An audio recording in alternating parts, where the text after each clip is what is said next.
তাই বেয়াই ওই যে অল্পতে আসি ওই বিয়ে শাদী লইয়ে তেমন দরজা মেলা না ওই আইসি পোলা লইয়ে দেখিয়ে দেবো আজগো কালকের ভিতর কাম ফয়সালা করে গেলাম ওই বেশি দেরি মেরি ওইসব ভালো লাগে না বিয়ে করতেই হবে সংসারে কোনো মাইয়া মানুষ কিচ্ছু নাই পোলারও বউ নাই বাপেরও বউ নাই আর ভাই আমি ওই মাইয়ে বেশি দিন রাখবো না বুঝলেন, যাতে শর্টকাট হয় সেইভাবে আর কি উড়াই দিমু। এখন কথাবার্তা কন।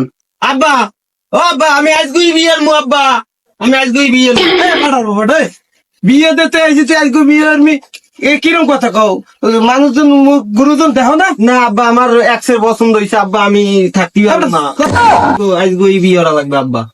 বিয়ে করা লাগবে না আর সব দেখতে আইছি না ভাই, আমাদের পোলা তো জন্মের ভাও এমনি মুরব্বী দেয় না কিছু। এই যে মাইয়ের গায়ে আড্ডা আড়াইছে গেলেই তো সংসার হবে না। এ পোলা তো মানে নষ্ট, এর চরিত্রের ঝামেলা আছে ভাই।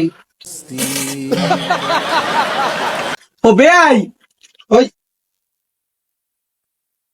ও কোনো সমস্যা না বেয়াই হয়েছে কি বেয়াই ভালোবাসার কথা কি কব আমাকে সংসার নিয়ে ও টেনশন করবেন না দুই বাপ বেটা এবং কাম ভাই রাখতে হয় বুঝবো মানে কি নাকি কোনো সমস্যা নেই। কেন সেদিন কেরা মনে আছে না, টাইট দিয়ে মুরগি পাশের বাড়ি হ্যাঁ আমাকে মোরো খালি একটু রাস্তায় দিয়ে দাঁড়াইছে, সেই চাট দিয়ে মুরগি হ্যাঁ আস্তে আস্তে আস্তে আস্তে আস্তে আস্তে আমাকে বাড়ি সত্যি কথা বেয়াই একেবারে বিশ্বাস করেন আর না করেন ইমানছে এই সত্যি কথা একেবারে সত্যি কথা ছাড়া আমরা বাপ বেটা কই না সমস্যা নেই ও নিয়ে আপনার মাইয়ের টেনশন করতে হবে না বাপ বেটা কিভাবে রাখতে হয় ম্যানেজ করে বুঝবো দুই বাপ বেটা